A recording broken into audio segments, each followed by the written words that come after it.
এই শায়েখ আহমদুল্লাহ সাহেবের নাম শুনছেন? সকালে ওনার একটা ছবি ব্যবহার করে আজকে একটা পোস্ট দিয়েছে, পোস্ট ছেলে পেলে, যে উনি নাকি ক্ষমা চাইছে কোন একটা বিষয় নিয়ে। কোন বিষয় আমি এটা নিয়ে কথা বলতে যাচ্ছি না, এটা অনেক আগে আলোচনা হয়েছে। আসলে উনি ক্ষমাই চান নাই, এই বিষয়ে উনি কোনো পোস্টই করে নাই। কি করছে, ওনার ছবি নিছে, ওনার নামটাকে এডিটিং করছে, পরে বিশাল স্ট্যাটাস নিজের মতো ঢুকাইয়া দিয়া গোটা দেশের মধ্যে ছড়াইয়া দিচ্ছে, বুঝছেন? তো এই জিনিসটাকে অনেকে আবার বুঝে হোক না বুঝে হোক শেয়ার করতেছে। মিথ্যাবাদী হওয়ার জন্য সেটাই যথেষ্ট। কাফা বিল মারই কাযিবান আইয়ু হাদিসা বিকুল্লি মা সামিআ।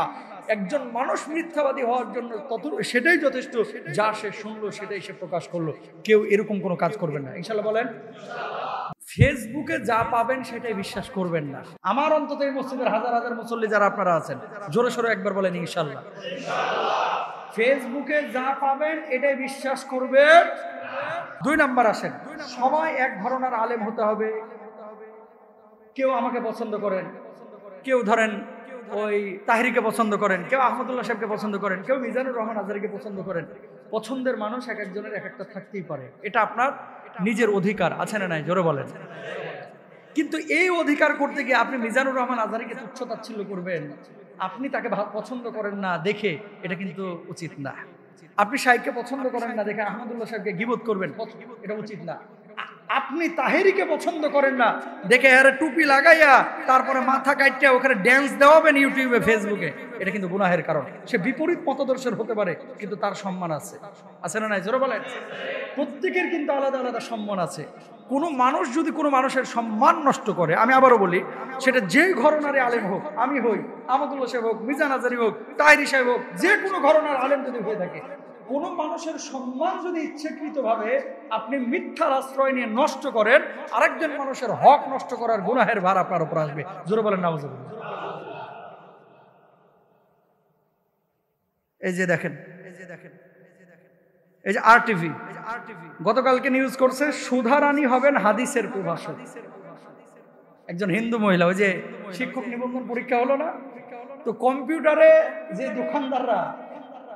দোকানদাররা এই ফর্ম ফিল আপ গুলো করে, ওখানে সিলেক্ট করে দিয়েছে হাদিস সুধা রানীর জন্য আর কি, মানে সাবজেক্ট কি হাদিস। এখন সুধা রানী তো পড়ছে জেনারেল সাবজেক্টে, হয়তো বেচারা খেয়াল করে না। হিন্দু মানুষ কি কখনো হাদিস পড়াইতে পারবো?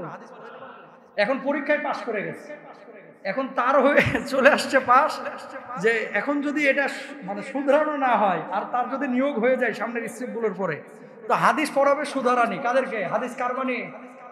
রাসূলের বাণী না, রাসূলের কথা, রাসূলের বাণী। ও কিভাবে জানবে? একটা জিনিস ভুল হয়ে গেছে, পোলাপান এটা নিয়ে এখন মনে করেন পুরো ছড়ায় দিচ্ছে, যে সুধা রানী হবেন হাদিসের মুহাদ্দিস, হাদিসের প্রভাষক। নাউজুবিল্লাহ বলেন না। এই যে এই জিনিসগুলা তুচ্ছ তাচ্ছিল্য করেন না ভাই, জবাব দিতে হবে আল্লাহর কাছে। 10টা টাকা যদি একজন মানুষের মারা দেয়, এটা যেমন হক নষ্ট করার গুনাহ, আরেকজন মানুষের সম্মান ইজ্জত কেউ নষ্ট করলে এটাও কিন্তু আল্লাহর আদালতে হক নষ্টের গুনাহ হবে, ঠিক কিনা ভাই? আর যেই জিনিস আপনি জানেন না সেটা নিয়ে কোনো কথা বলবেন না। আমি যে এখানে জুমা পড়াই, অনেক স্কলার কিন্তু মসজিদের নামটা ইউজ করে, আমি কেন ইউজ করি না? আর টিকার বুঝেন না তো আপনারা, টিকার মানে ওই যে শত শত মিডিয়ায় আলোচনা যাচ্ছে না এই জুমার খুতবা, আমি কিন্তু কোথাও মসজিদের নামটা দেই না। কেন দেই না? এমনি যে পরিমাণ ভিড় হয়, যদি এখানে অ্যাড্রেস কোড করি, তাহলে আপনারা কয়জন আসেন? এর চাইতে বেশি মানুষ আসবে দূর থেকে। কথা বুঝতে পারছেন? এই হেকমতের কারণে আমি এখানে শুধু মসজিদের নামটা দিই না।